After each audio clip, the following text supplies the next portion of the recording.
So let's talk about a feeling that, well, pretty much everyone knows, that constant buzz of modern anxiety.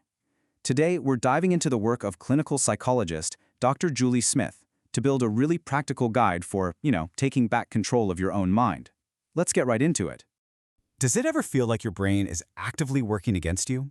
Like it's on high alert all the time, just scanning for danger, overthinking every little thing, and leaving you feeling completely drained? Well, here's the thing Dr. Smith points out. That's not a bug. It's a feature. It's actually part of our basic biology. And here's where it gets really interesting.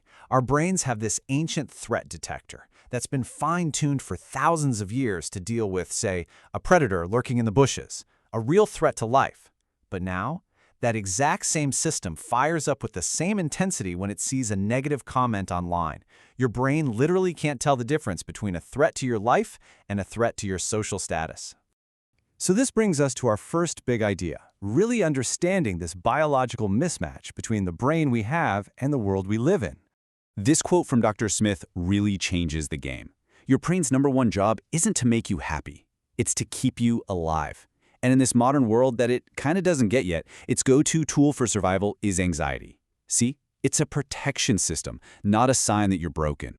Let's put it another way.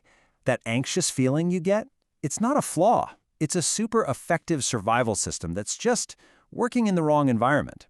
Getting this is the first huge step away from blaming yourself and toward what Dr. Smith calls neurological literacy. Basically, being able to understand the messages your own body is sending you.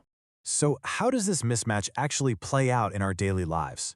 Well, it usually shows up as these really common mental traps, like overthinking and perfectionism. These are our brain's safety behaviors backfiring, big time.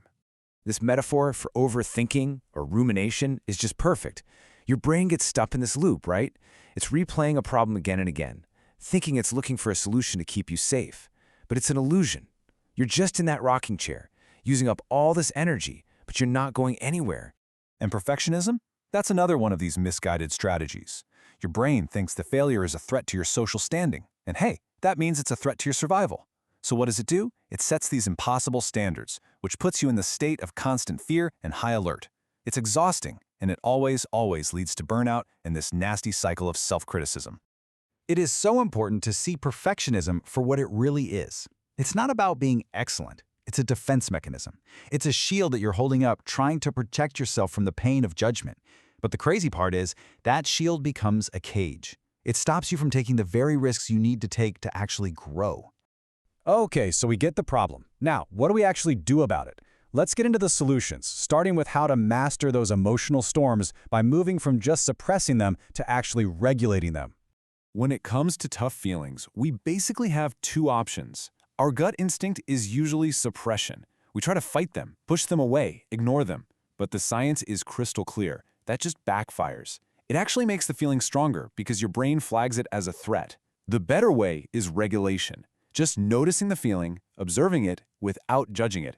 It sounds simple, but that one little shift takes away so much of its power. And the key to all of this is this single idea right here.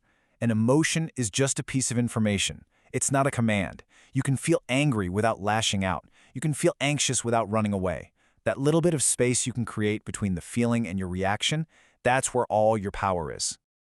All right, next up is a tool that might feel a little counterintuitive, but it is backed by some serious science. Let's talk about the kindness advantage and why self-compassion is basically a superpower. So check this out. Here's what's actually happening in your brain. When you beat yourself up, you flood your system with cortisol, the stress hormone.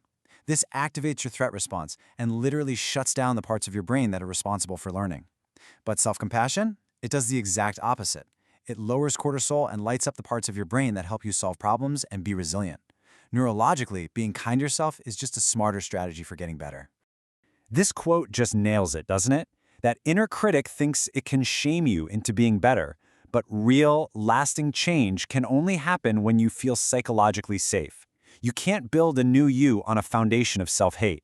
Compassion is the only way that actually works.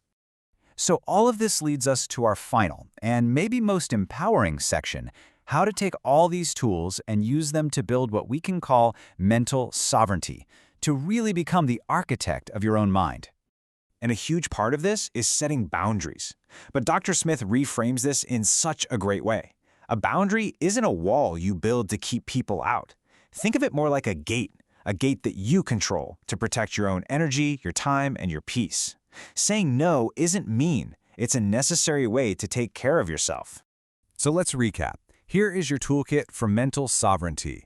First, learn to decode what your brain's alarm bells are really telling you. Second, practice observing your thoughts instead of just blindly obeying them. Third, regulate your emotional state. Don't just stuff it down. Fourth, actively choose self-compassion over self-criticism. And finally, set those boundaries to protect your peace. Let's end with this incredible idea from Dr. Julie Smith. This whole journey isn't just about feeling a little less stressed today. Really understanding how your mind works is the key to your own freedom.